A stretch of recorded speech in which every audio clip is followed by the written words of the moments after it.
పిచ్చుకపై బ్రహ్మాస్త్రంలా ఇవాళ మనలో చాలామంది ప్రతి చిన్న అనారోగ్యానికి యాంటీబయోటిక్స్ని వాడేస్తున్నారు. ఫలితంగా ఉన్న కొద్దిపాటి యాంటీబయోటిక్ మందులకు నిరోధకత వచ్చేసి అవి పనిచేయని పరిస్థితి ఎదురవుతోంది. ప్రపంచవ్యాప్తంగా యాంటీమైక్రోబియల్ రెసిస్టెన్స్ అనేది నేడు ఒక పెద్ద సమస్యగా మారుతోంది. దీంతో డ్రగ్ రెసిస్టెన్స్ను ఎదుర్కొనేందుకు మరింత ఖరీదైన మందుల్ని వాడాల్సి వస్తోంది. సర్జరీల సమయంలో కూడా చిక్కులు తప్పటం లేదు. ఈ నేపథ్యంలో యాంటీబయోటిక్ మందుల వాడకంలో మనకు ఎలాంటి అవగాహన అవసరమో డాక్టర్ని అడిగి ఇప్పుడు తెలుసుకుందాం.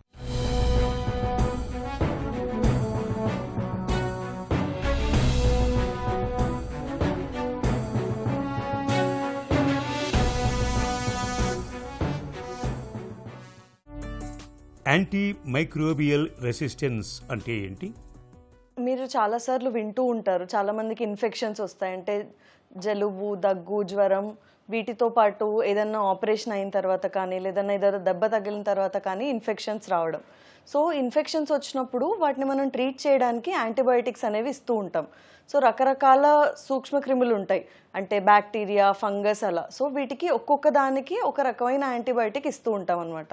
సో ఎప్పుడైతే మనం ఇచ్చే యాంటీబయోటిక్స్కి ఈ సూక్ష్మక్రిములు రెస్పాండ్ అవ్వడం ఆపేస్తాయో దాన్నే మనం యాంటీమైక్రోబియల్ రెసిస్టెన్స్ అంటాం అనమాట. అంటే మనం రెగ్యులర్గా వాడే మందులకు ఇన్ఫెక్షన్స్ అనేది తగ్గకపోవడము, లేదంటే మామూలు ఇన్ఫెక్షన్ తగ్గడానికి చాలా రోజులు పట్టడము అన్నదే యాంటీమైక్రోబియల్ రెసిస్టెన్స్. ఏఎంఆర్ పరిస్థితికి ఎలాంటి కారణాలను చెప్పుకోవచ్చు? మీరు చాలాసార్లు చూసుంటారు, ముఖ్యంగా ఊర్లలో కానీ లేదంటే మెడికల్ షాప్స్లో కానీ మీరు డైరెక్ట్గా వెళ్ళి జ్వరం వచ్చిందనో లేదంటే ఇంకా జలుబు, దగ్గు ఉంది అంటే వాళ్ళు డైరెక్ట్గా యాంటీబయోటిక్స్ ఇచ్చేస్తారు, ఏంటి డాక్టర్ ప్రిస్క్రిప్షన్ లేకుండానే. సో అలాంటప్పుడు ఏమవుతుంది అంటే మనం యాంటీబయోటిక్స్ అవసరం లేని సిచ్యువేషన్లో కూడా యాంటీబయోటిక్స్ వాడుతున్నాం. సో దీనివల్ల ఏంటి, మన బాడీలో ఉన్న క్రిములు ఏవైతే ఉంటాయో అవి అలవాటు పడిపోతాయి ఈ యాంటీబయోటిక్స్కి.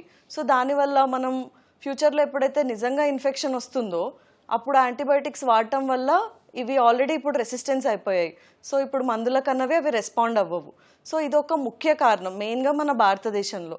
సో అది కాకుండా ఇంకోటి ఏంటి అంటే కొంతమంది జ్వరం వచ్చినప్పుడు యాంటీబయోటిక్స్ ప్రిస్క్రిప్షన్తో తీసుకున్నా కూడా జ్వరం తగ్గిపోయింది లేదంటే దగ్గు తగ్గిపోయింది అని చెప్పేసి వారం రోజులు వాడాల్సిన మందుల్ని 3 రోజుల్లోనో 4 రోజుల్లోనో ఆపేస్తారు.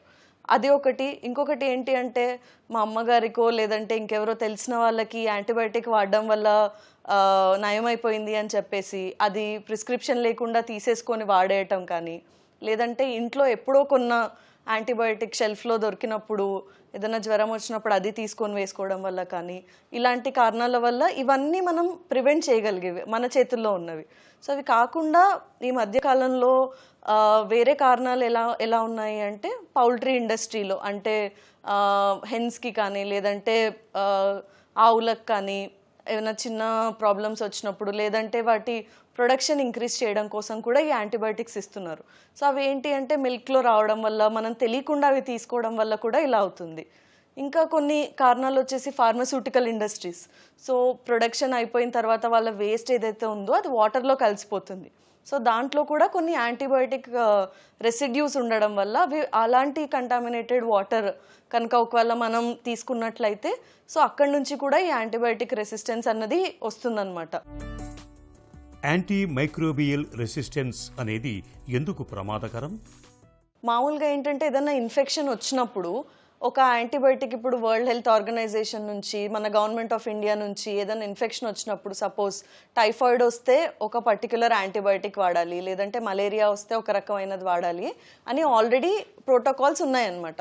సో ఇప్పుడు ఏమవుతుందంటే మీరు మెడికల్ షాప్స్ నుంచి తీసుకోవడం వల్ల కానీ లేదంటే ప్రిస్క్రిప్షన్ లేకుండా కానీ మెడికేషన్స్ యూజ్ చేసినప్పుడు ఏమవుతుందంటే మీరు ఒక జబ్బుకి వాడాల్సిన యాంటీబయాటిక్ కన్నా దానికన్నా స్ట్రాంగ్ యాంటీబయాటిక్ వాడతారు.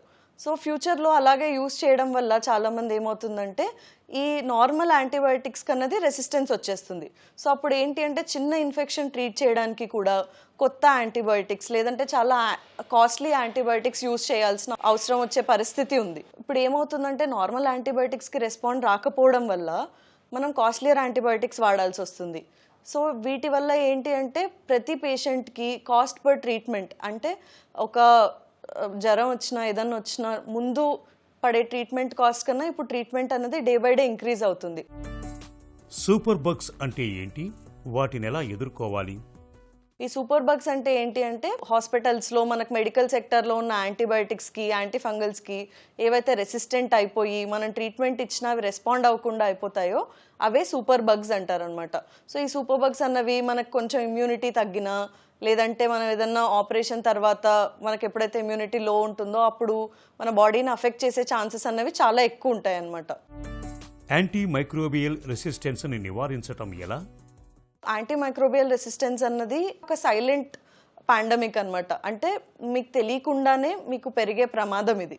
సో దీనికి మనం అందరం బాధ్యతగా వహించడం చాలా ఇంపార్టెంట్. ఇప్పుడు వారోత్సవాలు ఉన్నాయి వరల్డ్ హెల్త్ ఆర్గనైజేషన్ నుంచి. సో వాళ్ళు ఏం చెప్పారంటే ఈరోజు act today and secure the future అని చెప్పారు. సో దీనికి మనం చేయాల్సినది ఏంటి యాజ్ ఇండివిజువల్స్ అంటే, సో ఫస్ట్ థింగ్ యాంటీబయాటిక్ అన్నది ఓన్లీ ప్రిస్క్రిప్షన్తోనే తీసుకోవాలి. మెడికల్ షాప్స్కి వెళ్ళి తీసుకోవడం కానీ లేదంటే ఇంట్లో ఎవరన్నా వాడారని మనం కూడా అలాంటి యాంటీబయాటిక్ వాడడం అన్నది అసలు చేయకూడదు. ఇంకోటి ఏంటంటే డాక్టర్ ప్రిస్క్రైబ్ చేసిన డోస్ ఏదైతే ఉందో ఆ డోస్ కంపల్సరీ ఫాలో అవ్వాలి అండ్ ఎన్ని రోజులు చెప్పారో అన్ని రోజులు వాడాలి.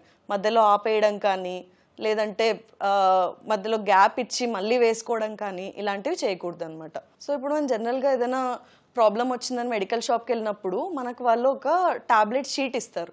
సో ఈ టాబ్లెట్ షీట్ ఇచ్చినప్పుడు ఏంటి అంటే మనం చాలా జాగ్రత్తగా ఉండాలి. దానిపైన ఒక రెడ్ కలర్ లైన్ ఉంటుంది. సో ఇదేంటంటే గవర్నమెంట్ ఆఫ్ ఇండియా మ్యాండేటరీగా చేసిన ఒక రెడ్ లైన్ అనమాట. ఇవన్నీ ఏంటి అంటే ఏవైతే రెడ్ లైన్ ఉన్నాయో అవి కేవలం ప్రిస్క్రిప్షన్ అంటే ఒక డాక్టర్ని కన్సల్ట్ అయ్యి కన్ఫర్మ్ చేసుకున్న తర్వాతనే వాడాల్సిన మెడికేషన్. సో మనం ఇంతసేపు మాట్లాడుతున్న యాంటీబయాటిక్స్ ఏవైతే ఉన్నాయో ఇవన్నీ ఈ రెడ్ లైన్ మెడికేషన్స్లోకి వస్తాయి అన్నమాట. సో ఎప్పుడైతే మీరు ఏదైనా ప్రాబ్లం వచ్చిందని మెడికల్ షాప్కి వెళ్ళినప్పుడు వాళ్ళు ఏదైనా టాబ్లెట్ ఇస్తే దానిపైన ఈ రెడ్ లైన్ ఉందో లేదో ఖచ్చితంగా చూసుకోవాలి.